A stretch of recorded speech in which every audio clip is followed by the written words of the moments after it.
Hey everyone, Pastor George here with Apologetics Wednesdays. You wouldn't believe it, but the blinds are actually closed on that thing, yet it's still just breezing through. So I'm going to move over here because that looks terrible.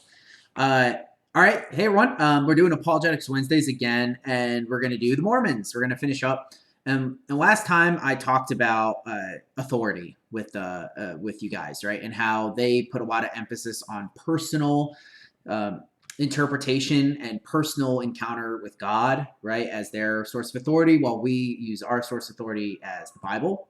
And in my conversation with them, which I again will post in the description below, you can see that I constantly bring up scripture. And I'm not even good at memorizing and reciting scripture. But if you can even get a few verses down, it can become very easy to talk with them about the most important things because they, in practice, care more about this book than they do about the Bible. So even if you have a very basic knowledge of the Bible, you probably know more than the missionaries who you're going to talk to. Not all the time. Some of them are more zealous about it than others, but their big thing is usually this. If they're going to quote anything, they're going to quote it from this to you. So they might come back later with other quotations from the Bible once they've done their research or something. But I just wanted to bring that up. Just that, even if you know a little bit, you know a lot. So don't be intimidated.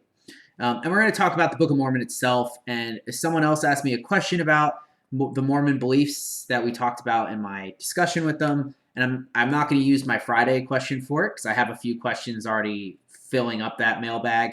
And so I thought I'd go through them. And since we're going to be talking about Mormons, I might as well just get it out of the way now rather than later. So first, let's talk about the Book of Mormon. Now, last time I told you that I told you about Moroni, who's this guy at the front here, right? The guy who found the golden plates. And that's who ostensibly is the one that recorded all of these things down or collected them and wrote the last book and put it in the ground for it to be dug up. I don't know, centuries later by the prophet Joseph Smith, who is here. So I'll just tell you what they think is the story of this. So they believe that this is transcribed from what Joseph Smith, the prophet, called Reformed Egyptian, which was the language of the Americans before the colonists showed up. And that was written down on plates, and that he was able to translate it using the Thummim. You might have heard of Thummim before, and those are these little stones that the Israelites used to cast lots. Joseph Smith, because he was not a very good scholar, believed that they were like seeing glasses, and so he said he used those to translate it. It's very difficult to sum this up. So their basic story is that this guy over here is the prophet Joseph Smith. And Joseph Smith was from upstate New York, and he was, well, I'll tell it like how I would tell it. He was a huckster who used lots of different ways. We have court documents of him being brought before the court for like cajoling people out of money or tricking people. And he eventually claimed that he was in the forest praying. And what happened is that Jesus Christ and God the Father appeared to him and told him that he should refound the Church of Jesus Christ because all the other churches had gone astray. And so they said, in order to do this, you have to go and find the Book of Mormon, which is buried in the earth. And so he went and he found it, and they actually still have this site today. You can go. I've never been. I want to go eventually, but you can go up to upstate New York, and they built a temple there with a little visitor center and stuff, and you can go see where he supposedly found the golden tablets. No golden tablets have ever been found. He did not show them to any. Well, that's not true. There's the Book of Mormon starts by saying that with these things called the testimony of the three witnesses, and the testimony of the prophet Joseph Smith, and the testimony of the 8 witnesses, to try and say, here's all the people that saw the golden plates. Something to note about many of these people is many of these people ended up being excommunicated by Joseph Smith later for going against his authority and his rules. So it's just interesting. But they've never found any golden plates. It's said that the golden plates were taken up into heaven once it was translated. And he eventually built a religion around it. And that's what's in the Book of Mormon, and they have other important books. The most important being the Pearl of Great Price, which contains a lot of teachings of Joseph Smith, and they also believe that every single one of the presidents of the church after Joseph Smith are prophets, and so they're able to change church doctrine if they need to. You might remember from just thinking about it that Mormons at one time practiced polygamy.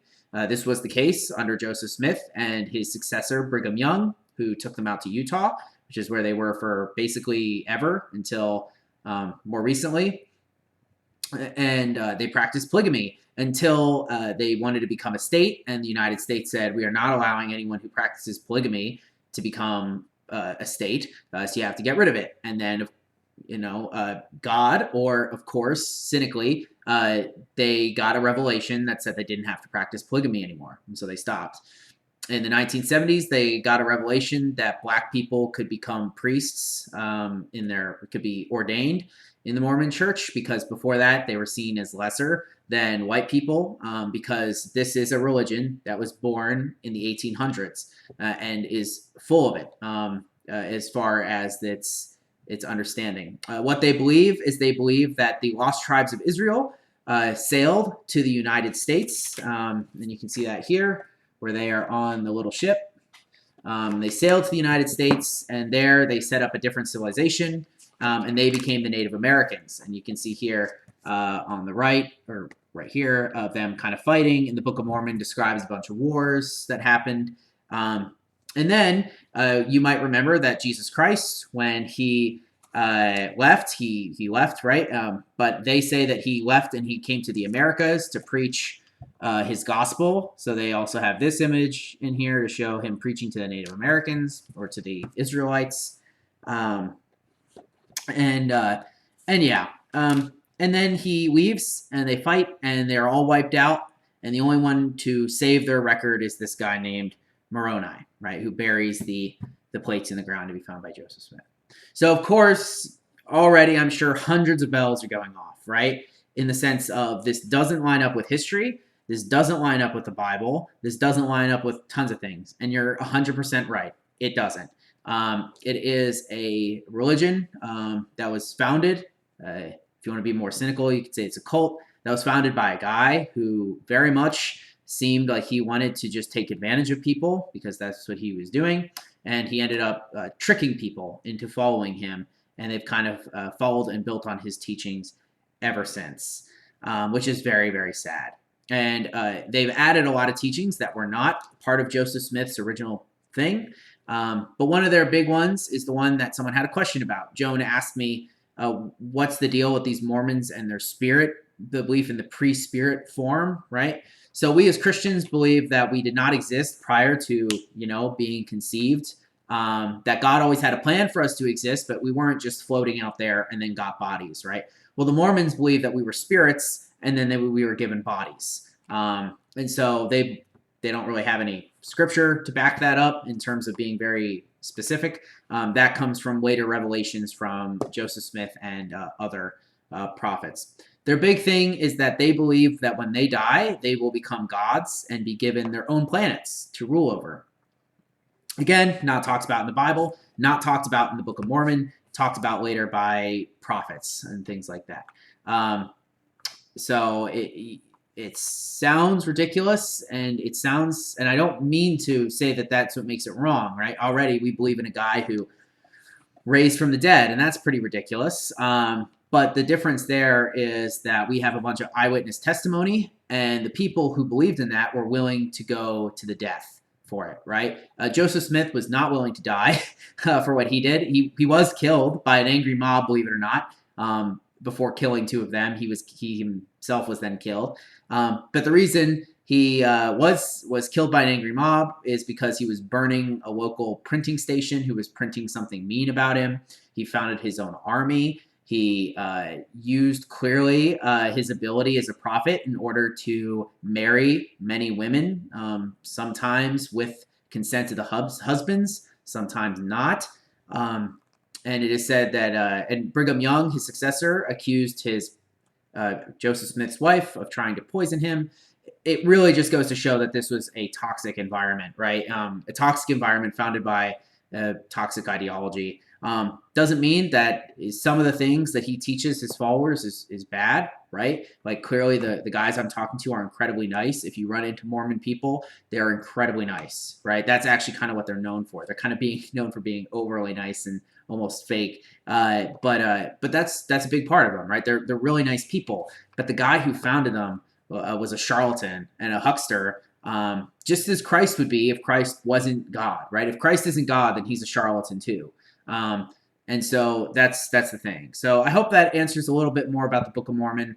They have a bunch of weird beliefs, but I just wanted to give you guys the foundation of what they believe and what they think. Tomorrow we're going to do Culture Thursdays, and then I will do Fridays, and then I'm going to take a week off of these things. So enjoy a week free of theologs and me talking to you. So I hope this has been informative, if a bit long, and I look forward to seeing you guys sometime soon. Peace out.